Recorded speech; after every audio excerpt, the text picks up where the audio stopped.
Hi everybody. When I made the last video on the sound of the VFR, I had the bottom panel off here, and I'd said that I'd been cleaning up the pipes, and a few of you had asked what I used to clean my exhaust pipes, or downpipes really.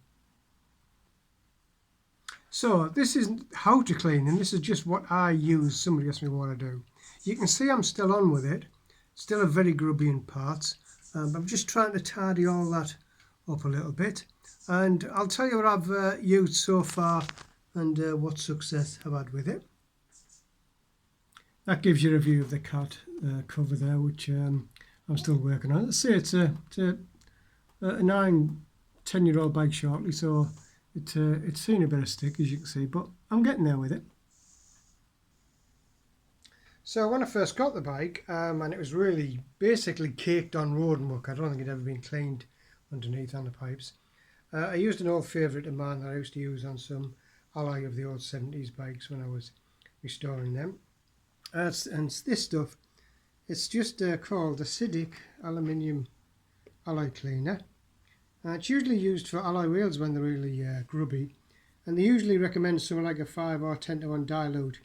I use it neat on the crud, but I'm careful with it. You know, it is acidic, so be careful with it. But that's what I use. You can get it on eBay. It's still available there.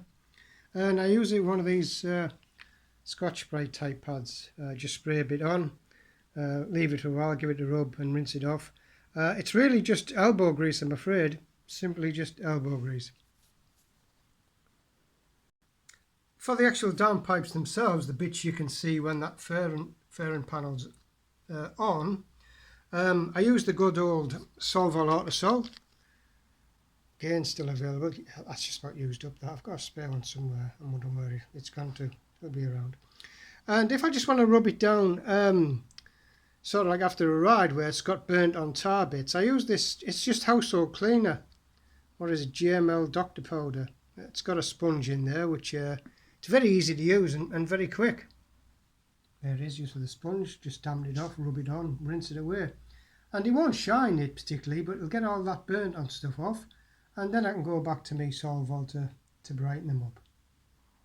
So that's what I do. I don't recommend it. I don't know whether the products are going to damage the metal. It's all stainless. But I found it's very useful. Now just to finish, as I've got that panel off, for those of you that haven't dropped the panel away yet for any reason, there's a screw there. There's a screw there. There's a male prong in the fairing there, and there's a female can I say hole, rubber mount there, and that's the male end, the one that swivels, and that's the female end of the panel, and there's your holes for the Allen balls. You'll notice that panel flaps on a hinge. And the reason for that is that behind that you've got your coolant. There's the cap. It's just for checking or topping that up. You'll need obviously to take the whole thing off to do your oil change. So that's what I do to tidy the bike up. As I say, not a recommendation. I'm not plugging the products, but that seems to work for me, even though I've still got a fair bit of work to do over the winter on it. Thanks for watching.